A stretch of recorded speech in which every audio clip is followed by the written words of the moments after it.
Hello everyone, आज मैं एक हॉरर स्टोरी बताने जा रहा हूँ जो मेरे गांव के बुजुर्गों ने बताया था। गांव के बाहर एक पुरानी हवेली थी जिसे सब भूतिया हवेली कहते थे।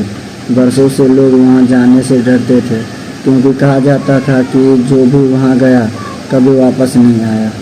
गांव के बड़े बुजुर्ग कहते थे कि वहाँ एक पिशाच का साया है जो रात को लोगों को खींच लेता है, पर कोई भी यह नहीं जानता था कि हवेली के अंदर क्या है।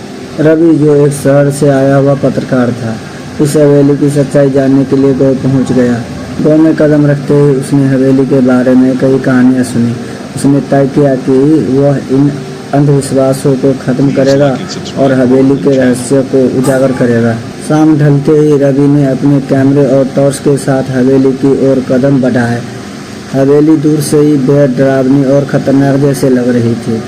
उसकी दीवारों पर लगी लताओं ने हवेली को पूरी तरह से ढक रखा था।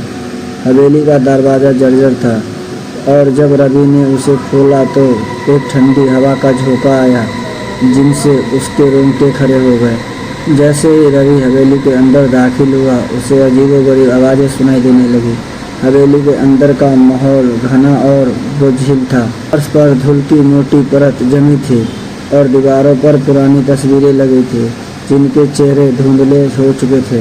रवि ने धीरे धीरे हवेली का मुआयना शुरू किया। उसे हवेली में एक पुराना पुस्तकालय मिला जहाँ धूल भरी किताबें बिखरी पड़ी थी। एक किताब पर रवि की नज़र पड़ी। इसका नाम था अंधकार के रहस्य। उत्सुकता से उसने किताब को उठाया और पन्ने को पलटने लगा। तभी एक जोरदार आवाज़ आई और हवेली के सारे दरवाजे बंद हो गए।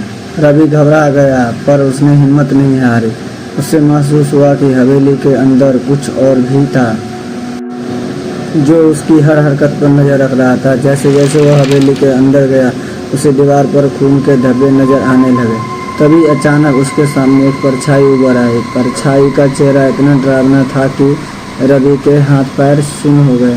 वह तेजी से भागने लगा, पर हवेली का सारा कमरा एक भूल भुलैया की तरह था। उसे समझ नहीं आ रहा था कि वह किस दिशा में जाए। तभी उसे हवेली के एक कोने में एक बूढ़ी औरत बैठी दिखाई दी। उसकी आंखें लाल और गुस्से से भरी थी। रवि को उसने चेतावनी दी, तूने यहाँ आकर बहुत बड़ी गलती की है। यहाँ से अब कोई वापस नहीं जा सकता। रवि की सांसें तेज हो गई और उसने बूढ़ी औरत से पूछा, तुम कौन हो और यह हवेली इतनी खौफनाक क्यों है? बूढ़ी औरत ने एक लंबी सांस ली और बताया, यह हवेली कभी मेरे परिवार की थी। यहाँ पर शराब है। बरसों पहले एक पिशाच ने मेरे परिवार को बर्बाद कर दिया था। मैं इकलौती बची, लेकिन तब से मैं इस हवेली की कैदी बन गई हूँ। जो भी यहाँ आता है वह इस पिशाच का शिकार बन जाता है। रवि के दिल की धड़कन तेज हो गई। उसे समझ आ गया कि इस हवेली का भूत सिर्फ कहानी में नहीं, हकीकत में मौजूद है। पर अब यहाँ से निकलना लगभग असंभव था। उसने सोचा कि शायद किताब में शराब का कोई तोड़ हो। वो वापस पुस्तकालय की ओर दौड़ा और किताब के पन्ने पलटने लगा। अचानक एक पन्ने पर उसे पिशाच को खत्म करने का मंत्र मिला, पर इसके लिए उसे हवेली के तहखाने में जाना था जहाँ पिशाच की आत्मा कैद थी। रवि के पास अब दो ही विकल्प थे, या तो तहखाने में जाकर पिशाच का सामना करे या फिर यहीं फंसकर अपनी मौत का इंतजार करे। उसने हिम्मत जुटाई और तहखाने की ओर चल पड़ा। तहखाने का दरवाज़ा बेहद भारी और जंगला हुआ था।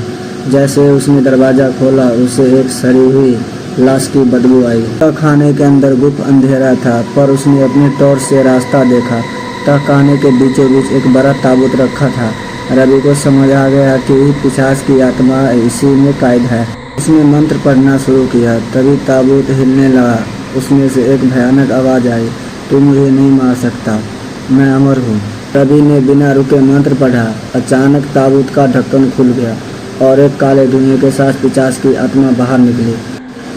पर जैसे ही मंत्र पूरा हुआ, पिशाच की आत्मा चित्कार करते हुए गायब हो गई। हवेली के अंदर अचानक से सब कुछ शांत हो गया।